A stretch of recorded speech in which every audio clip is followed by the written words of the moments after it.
ఆంధ్రప్రదేశ్ శాసనమండలి సమావేశాలు వాడివేడిగా జరుగుతున్నాయి. శాసనసభ సమావేశాలను బాయ్కాట్ చేసిన వైఎస్ఆర్ కాంగ్రెస్ పార్టీ మండలిలో తన వాణి వినిపిస్తోంది. ఈ క్రమంలో ప్రతిపక్ష వైసీపీకి అధికార కూటమి మంత్రులకు నడుమ తీవ్ర వాదోపాదనలు చోటు చేసుకున్నాయి. మంత్రి లోకేష్ చెప్పేది వినండ్రాబాయ్ అంటూ తన చాతుర్యాన్ని ప్రదర్శించారు.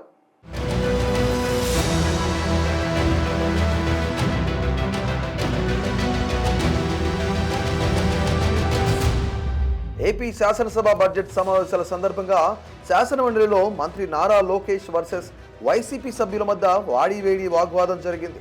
అనేక అంశాలపై వైసీపీ నాయకులు ఘాటైన ప్రశ్నలు సంధించారు. దీనికి మంత్రి లోకేష్ ఏమాత్రం తగ్గేదే లేదన్నట్లు సమర్థవంతంగా సమాధానం చెప్పారు. గవర్నర్ ప్రసంగానికి ధన్యవాదాలు తెలిపే తీర్మానంపై చైర్మన్ మోషేన్ రాజు చర్చ పెట్టగా YCP floor leader Botsa Satyanarayana governor ప్రసంగంలో అన్ని అబద్ధాలే చెప్పారని విమర్శించారు. ఇప్పటి వరకు ఒక్క ఉద్యోగం ఇవ్వకపోయినా 4 లక్షల ఉద్యోగాలు ఇచ్చినట్లు గవర్నర్తో అబద్ధాలు చెప్పించారని బొత్స వ్యాఖ్యానించారు. వైసీపీ మరో సభ్యురాలు వరదు కళ్యాణి బొత్సను అనుకరిస్తూ 4 లక్షల ఉద్యోగాలు ఇవ్వకపోయినా వైసీపీ ఇచ్చిన వాటిని కూడా కూటమి నేతలు తమ ఖాతాలో వేసుకుంటున్నారని ఎద్దేవా చేశారు. ఈ క్రమంలో సభలో ఉన్న మంత్రి నారా లోకేష్ జోక్యం చేసుకుని తాము అలా చెప్పలేదని 4 లక్షల ఉద్యోగాలు ఏడాదికి ఇస్తామని మాత్రమే చెప్పామన్నారు. ఇదే సమయంలో కేంద్రంలో ఉన్న బీజేపీ ప్రభుత్వం టీడీపీపై ఆధారపడి ఉందని వైసీపీ ఎమ్మెల్సీలు వ్యాఖ్యానించగా వారి వాదనలను లోకేష్ బలంగా తిప్పికొట్టారు. కేంద్రంలోని ఎన్డీఏ ప్రభుత్వం తమపై ఆధారపడలేదని, తాము ఎన్నికలకు ముందే ఎన్డీఏలో చేరామని, ఎలాంటి షరతులు పెట్టలేదని స్పష్టం చేశారు. ఈ నేపథ్యంలోనే ప్రత్యేక హోదాకు షరతులకు ముడిపెట్టలేదన్నారు. అలాగే చంద్రబాబు నాయుడు గారు, పవన్ కళ్యాణ్ గారు వీళ్ళు లేకపోతే మోడీ గారు ప్రభుత్వమే ఉండదు అనేసి పెద్దలందరూ చెప్తూ ఉంటారు అధ్యక్ష. అంటే చాలా మంచి అవకాశం. ఎవరు చెప్పారు అధ్యక్ష? అది ఎవరు చెప్పారు? ఎవరు చెప్పారమ్మా? ఎవరు చెప్పారు తల్లి?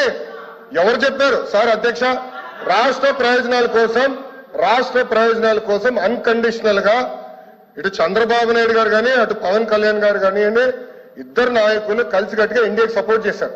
ఎన్నికల ముందల ఎన్నికలు అయిన తర్వాత రిజల్ట్స్ వస్తుంటే కరెక్ట్ గా 1 అవర్ తర్వాత గౌరవ ముఖ్యమంత్రి చంద్రబాబు నాయుడు గారు స్వయంగా హోంమంత్రి గారికి, ప్రధానమంత్రి గారికి ఫోన్ చేసి కంగ్రాచులేషన్స్, కలిసికట్టుగా ఈరోజు ఎన్డీఏ ప్రభుత్వం 3వసారి ఏర్పడుతుంది అని అన్కండిషనల్ సపోర్ట్ ఇచ్చాం అధ్యక్ష. మేము పదవులు అడగలేదు అధ్యక్ష. రాష్ట్రానికి నిధులు ఇవ్వండి, రాష్ట్రాన్ని కాపాడండి, దివాలా ఎత్తేసింది, చాలా ఆర్థిక ఇబ్బందులు ఉంది, గత ప్రభుత్వం చేతకంతనం వల్ల ఇబ్బంది పడుతున్నాం, మీరు ఆదుకోండి అని చెప్తే రైల్వే జోన్ తీసుకొచ్చా అధ్యక్ష. విశాఖ ఉక్కుని కాపాడే అధ్యక్ష. చివరి అమరావతిని నిధులకి తీసుకొచ్చా అధ్యక్ష. పోలవరంకి నిధులు తీసుకొచ్చా అధ్యక్ష. అది ఈ రోజు మన ప్రభుత్వానికి ఉన్న చిత్తశుద్ధి అధ్యక్ష. మేము ఎక్కడ చెప్పలేదు అధ్యక్ష. దయచేసి మేడం గారు విత్డ్రా దట్ పాయింట్.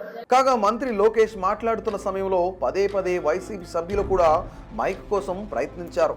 దీంతో మండలిలో ఇరుపక్షాల మధ్య మాటల యుద్ధం జోరుగా సాగింది. జనాలపై 15,000 కోట్ల విద్యుత్ ఛార్జీల భారం మోపారన్న వైసీపీ నేతల వ్యాఖ్యలపై సైతం లోకేష్ గట్టిగానే సమాధానం ఇచ్చారు. వైసీపీ చేసిన పాపాల వల్లే ఈ ఛార్జీల భారం ప్రజలపై పడిందన్నారు. ఆనాడు ఎక్కువ ధరలకు విద్యుత్ ఒప్పందం చేసుకున్నారని, దీంతో ప్రజలకు కష్టాలు తప్పడం లేదన్నారు. ఇక మాతృవందనం పథకాన్ని ఎగ్గొట్టే ప్రయత్నం చేస్తున్నారని వైసీపీ ఎమ్మెల్సీలు విమర్శించగా, మీరు కూడా అమ్మఒడి పథకాన్ని ఏడాది తరువాతే ప్రారంభించారని వైసీపీ ఎమ్మెల్సీలకు లోకేష్ గుర్తు చేశారు. ఇలా ఒకరికి ఒకరు మాట అన్నట్టుగా మండలిలో మాటల తూటాలు పేలాయి. అధికారంలోకి వచ్చాక తొలి సంతకమేమో మెగా డిఎస్సీ మీద పెట్టారు అధ్యక్ష. 6 నెలల్లో డిఎస్సీ ఉద్యోగాలు భర్తీ చేస్తామన్నారు అధ్యక్ష. 9 నెలలు అయింది అధ్యక్ష, ఒక్క టీచర్ పోస్ట్ కూడా భర్తీ చేయలేదు అధ్యక్ష. అలాగే తీసుకుంటే గౌరవ మంత్రివర్య లోకేష్ గారు జనవరి 1వ తేదీన జాబ్ క్యాలెండర్ ఇస్తామని మంత్రివర్యం చెప్పడం జరిగింది అధ్యక్ష. క్యాలెండర్ ఇయర్ మారిపోయింది కానీ జాబ్ క్యాలెండర్ మాత్రం ఇవ్వలేదు అధ్యక్ష. అలాగే ప్రభుత్వ ఉద్యోగుల పరిస్థితి, ప్రభుత్వ ఉద్యోగులకి ఏంటంటే 9 నెలల్లో ప్రభుత్వం తాలూకు నిజ స్వరూపం తెలిసిపోయింది అధ్యక్ష. ఎందుకంటే ఒక్క డిఏ కూడా 9 నెలల్లో ఇవ్వలేదు అధ్యక్ష. అసలు ఒక్క డిఏ కూడా ఇవ్వని ఏడాది ఏదైనా ఉందంటే అది ఈ కూటమి ప్రభుత్వంలో ఉన్న ఈ పరిపాలనలోనే అధ్యక్ష. అలాగే అధికారంలోకి రాగానే ఐఆర్ ఇస్తామన్నారు అధ్యక్ష. 9 నెలలు అయింది, 9 పైసలు కూడా ఇవ్వలేదు అధ్యక్ష. ఉద్యోగులకేమో పిఆర్సీ ఇస్తామన్నారు అధ్యక్ష. గతంలో జగన్మోహన్ రెడ్డి గారు వేసిన పిఆర్సీ కమిషన్ చైర్మన్ ఏమో బెదిరించి రాజీనామా చేయించారు అధ్యక్ష.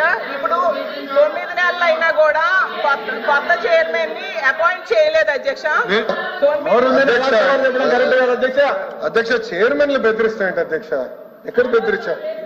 మేడం గారు వైకాపా ప్రభుత్వం అనుకుంటున్నారు, ఇది ఎన్డీఏ ప్రభుత్వం అధ్యక్ష. ఇక్కడ ఎవరిని బెదిరించట్లేదు మేము, చట్టపరంగా ఏమన్నా చేస్తాం. చైర్మన్లు బెదిరించండి ఎట్లా అధ్యక్ష? ఇది సిపిఎస్ రద్దు చేస్తారన్నారు, రద్దు చేస్తారా చెప్పనండి సార్. సరెండర్లు ఎన్ని పెండింగ్ పెట్టి వెళ్ళారు సార్? పోలీస్ సోదరులు రావాల్సిన సరెండర్ చాలా పెండింగ్ పెట్టాం. మన ప్రభుత్వ అధికారులకు వచ్చిన సరెండర్ మనం 1 సరెండర్ క్లియర్ చేస్తాం సార్, బ్యాలెన్స్ కూడా క్లియర్ చేస్తాం సార్. జీతాలు సకాలంగా 1వ తారీఖు నాడు చెల్లిస్తున్నాం, ఎన్ని చేస్తున్నాం. సింపుల్ గా ఇట్లా చైర్మన్లు బెదిరించారంటే మీరు ఒప్పుకుంటే ఎట్లా అధ్యక్ష? ఇది దయచేసి అర్థం చేయండి అధ్యక్ష. ఎన్ని రికార్డు నుంచి తొలగించాలి అధ్యక్ష. చైర్మన్లు బెదిరించాం, ఇది కరెక్ట్ కాదు అధ్యక్ష, దయచేసి అర్థం చేసి కోరుతున్నాం.